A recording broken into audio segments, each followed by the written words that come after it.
make things very clear about the light reaction. I said that the light reaction is the very, very first step of the photosynthesis. And you require the water, not carbon dioxide, as a raw material. And you require the two things. One is photosynthetic pigment, the other one is sunlight. I'm going to make certain things very clearly here.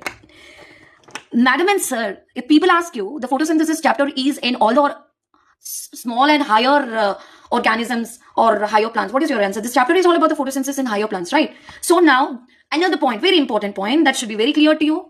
The photosynthetic pigments in the higher plant are going to be in this combination. Chlorophyll A, chlorophyll B, carotenoids and xanthophyll. So, I'm not talking about all the photosynthetic plants. I'm talking about the combination of photosynthetic pigments in higher plants. One is chlorophyll A, chlorophyll B, carotene, another one is xanthophyll. I'm just going to make this light reaction in a very, very simple way where you will fall in love with it. So let us start here. Madam and sir, please try to understand. I'm going to take the sunlight.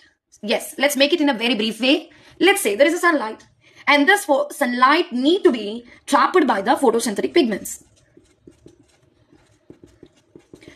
Who is trapping the light?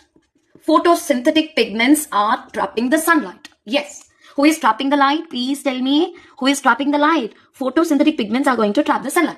Yes.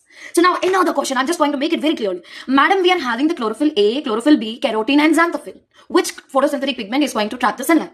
Your answer for this question is all the photosynthetic pigments. Yes, I'm just going to mention here all the photosynthetic pigments. All photosynthetic pigments are going to trap sunlight. All photosynthetic pigments are going to trap the sunlight. Yes, I'm going to teach you in a very brief way. All pigments will trap the sunlight. All pigments will trap the sunlight. Now, what is the raw material I have told you? Yes, water. Yes, when all the photosynthetic pigments are going to trap the sunlight, now what happens is the water is going to undergo splitting. Yes, the water is going to split. And this is generally, I'm talking in general way. So learn the basic things. Water is undergoing splitting and loses electrons, and losing electron is nothing but oxidation. Yes, you can remember like this. Leo, lion roars grr. And the light reaction is not grr. The light reaction is Leo, losing electrons. So pigments trap the light energy and water is undergoing splitting, loses electron, where you call it as oxidation. From this water and all things are going to releases means it's going to release electrons, protons and oxygen. So now another question I'm going to write. So very clear here. The contributor of the oxygen during the photosynthesis is not carbon dioxide. Then who else is the contributor? You can see very clearly the water is the contributor of the oxygen. Is this clear what I'm saying? Now, I know what you're thinking about is, madam, you have taken the water. One water is involved in releasing 2 electrons, 2 protons and half oxygen, where I'm not satisfied here. I need something. I need full oxygen, not half oxygen. So what I'm doing here is, I'm just going to say, I'm going to take this count. For every 2 water molecules undergoes oxidation, it releases 4 electrons, 4 protons, yes, and 1 oxygen molecule. Is this clear what I'm saying? What I'm saying, for 1 water molecule, it releases 2 electrons, 2 protons and half oxygen.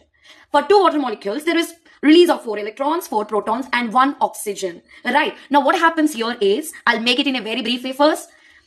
You might be seeing, you might be learning the electrons are going to enter into electron transport system. Yes, first let me just go very briefly. So this is going to enter into electron transport system, and the protons are going to be explained through your favorite concept called chemiosmotic theory. Do you remember? Yes, let me just teach you in a very brief way for the first time. The electron transport system, right, is going to involved in synthesis of NADPH2. Through the chemiosmosis, we will see there is generation of ATP. Now, can anyone tell me what are the products of the light reaction? Can you please tell me the products of the light reaction? 1, NADPH2. Number 2, ATP, where we can learn through chemiosmosis. And third product is oxygen. So can you please tell me how many products are there in the light reaction? Please tell me. One is NADPH2, ATP and oxygen. Is this clear? I hope you are understanding this concept. Let us see more about light reaction in the upcoming video session.